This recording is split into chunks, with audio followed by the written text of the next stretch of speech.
අයිබෝවන් ඔයාලා හැමෝම ඉතාම ආදරයෙන් සාදරයෙන් පිළිගන්නවා හසංක වික්‍රමසිංහ YouTube channel එකට.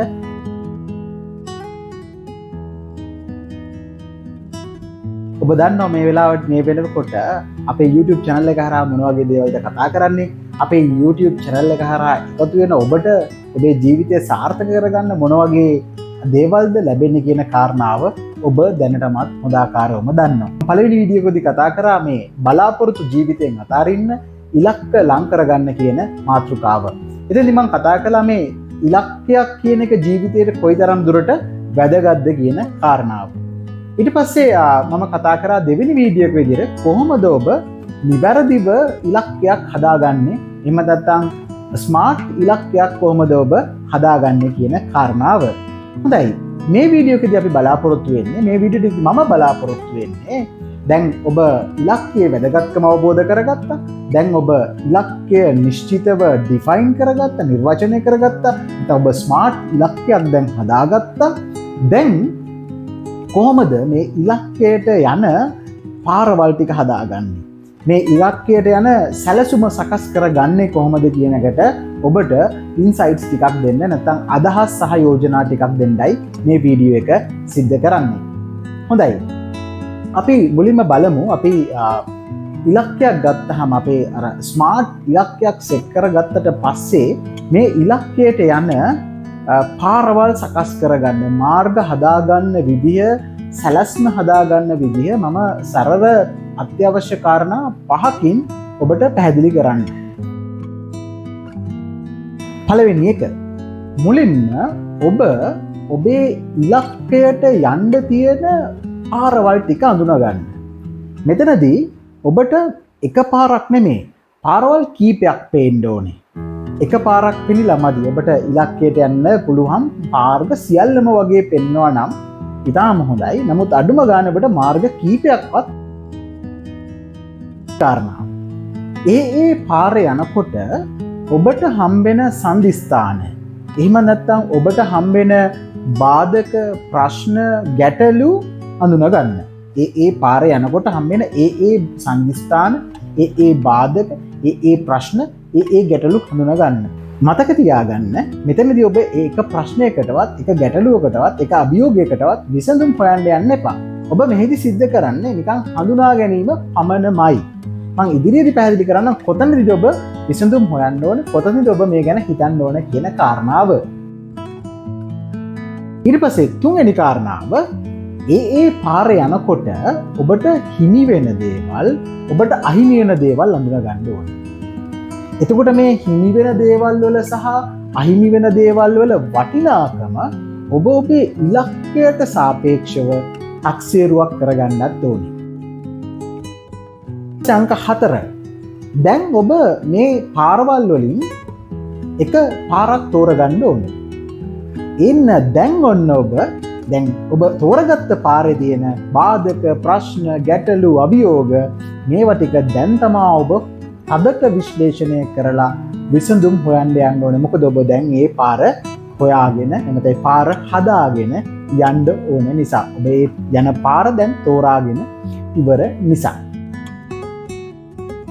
පස්වෙනි වැදගත් කාරණාව ඒ තමයි ඔබ තෝරගත්ත පාරේ යනකොට ඔබ යම් විදියකින් අසාර්ථක වුණොත්, ඔබ ෆේල් වුණොත්, ඔබ යන්න තව විකල්ප මාර්ග දෙකක්වත් අඳුනගෙන ඒ විකල්ප මාර්ග දෙකේ බාධක, ප්‍රශ්න, ගැටලු මොනවද කියන එක අඳුනාගෙන තිබිය යුතු වෙනවා. ඉතින් මේ කාරණා පහ ඔබ නිවැරදිව අවබෝධ කරගත්තාම, එහෙම නැත්නම් මේ පියවර 5 ඔබ නිවැරදිව අනුගමනය කළොත් ඔබට පුළුවන් ඔබේ ඉලක්කයට යන මාර්ගය අර සාර්ථකම මාර්ගය තෝරගන්න. එහෙම නැත්නම් ඔබට යන්න පුළුවන් ලේසිම මාර්ගය තෝරගන්න. දැන් මම මේක න්‍යායාත්මකව කිව්වට, තියරි එකක් විදිහට කිව්වට මේක ප්‍රායෝගිකව අපි කරන්න එපා. මේ ප්‍රායෝගිකව කරන විදිහ මම උදාහරණයකින් ඔබට පැහැදිලි කරන්නම්. මොකද මම හැමතිස්සෙම විශ්වාස කරන දෙයක් තමයි මේ වගේ YouTube channel එකක් පවත්වාගෙන ගිහිල්ලා මට ඔබව අර අපි කියන්නේ highly motivate විතරක් කරලා බෑ. මේක ප්‍රායෝගිකව ඔබ කළ හැකි ආකාරය, කළ යුතු ආකාරය, කරපු ආකාරයේ මිනිස්සු ඔබට පැහැදිලි කරලා දුන්නොත් ඔන්න ඔබට පුළුවන් මේ මාර්ගය පාවිච්චි කරන්න. මොකද අර අපි කියන්නේ ආය අපිට අර do not want to reinvent the wheel කියලා කියන්නේ අපිට නැවත මේ අර wheel එක රෝදේ හොයාගන්න අවශ්‍ය නැහැ. මිනිස්සු හොයාගෙන තියෙනවානේ. ඉතින් මේ මිනිස්සු හොයාගත්ත ක්‍රමයම අපිට පාවිච්චි කරොත් අපිට සාර්ථකත්වයට යන්න පුළුවන් කියන එක මම විශ්වාස කරනවා. හොඳයි.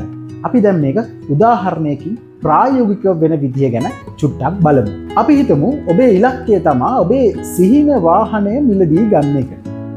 ඔබ බලාපොරොත්තු වෙන ඔබ සිහින මවපු වාහනය මිලදී ගන්න එක තමයි ඔබේ ඉලක්කය වෙන්නේ. ඔබ දැන් ඒ ඉලක්කය නිශ්චිතව හඳුනගෙන ඒක ඩිෆයින් කරගෙන ඒක ස්මාර්ට් ගෝල් එකක් බවට පත් කරගෙන ස්මාර්ට් ටාගට් එකක් බවට පත් කරගෙන ඉවරයි. දැන් ඔබ කළ යුතු වන්නේ මේ ඉලක්කයට යන මාර්ග හඳුනා ගන්න.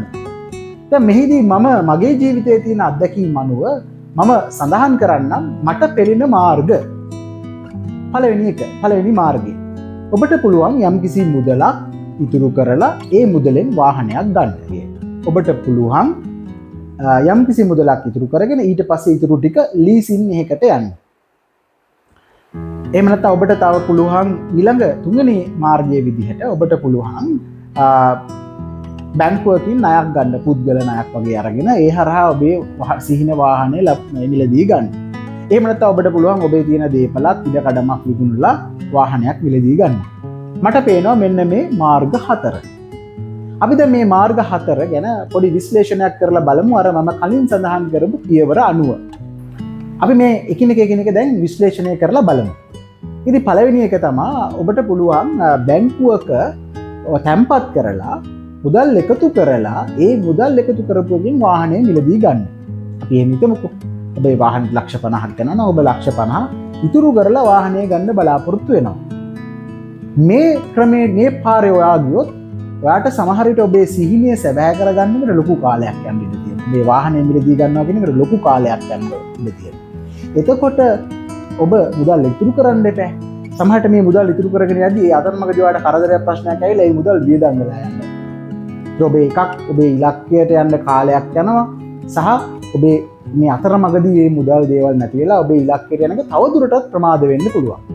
ඒ තමයි ඔබ මුදල් ඉතුරු කරලා එකවර වාහනයක් මිලදී ගන්නවා වගේ කතාවකට නැත්නම් ඒ වගේ පාරකට පාරක් ඔබ තෝරාගත්තොත් ඔබට මුණ පාන්න සිදු වෙන බාධක සහ අභියෝග. අපි දෙවෙනි එක ගමුකෝ. දෙවෙනි පාර මොකද්ද? දෙවෙනි පාර තමයි ඔබ ලීසින් එකකට යනවා.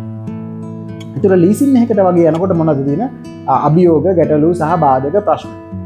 ලීසින් එකකට යනකොට හැබැයි ඔබට වාසියක් තියෙනවා. ඔබට අර ඩවුන් පේමන්ට් එක කරාට පස්සේ ඉක්මනට වාහනේ ගන්න පුළුවන්. ඔබේ ඉලක්කය ඔබට ඉක්මනින් සපුර ගන්න පුළුවන්. හැබැයි සමහරට ඔබට පොලියක් ගෙවන්න වෙනවා ඔබ ගන්න ලීසින් මුදලට. ඒකම බැරි වෙලාවකට ඔයාලට ලීසින් එක ගෙවා ගන්න බැරුව ගියොත් ලීසින් කම්පැනි එකෙන් වාහනේ නැවත පවර ගන්න ඉඩ තියෙනවා. මේ වගේ බාධක ප්‍රශ්න තියෙනවා ඔබ ඒ පාර තෝරගත්තොත්. තුන්වෙනි පාර මොකද්ද? තුන්වෙනි පාර තමයි ඔබ බැංකුවකින් ණයක් ගත්තොත්, පුද්ගල ණයක් වගේ අරගෙන එමත් දීපලක් උගසට තියලා ණයක් කරගත්තොත් ඔබට වාහනය මිලදී ගන්න පුළුවන්. හැබැයි මෙහෙදී ආයෙ ඔබට සිද්ධ වෙනවා සාමාන්‍ය ලීසින් එකකට වඩා පොලිය වැඩි මේ වගේ ණයකදී. එතකොට ඒ වෙද්දී ඔබට යම්කිසි රිස්ක් එකක් තියෙනවා. හැබැයි මේකත් ඔබට තෝරගත හැකි මාර්ගයක්.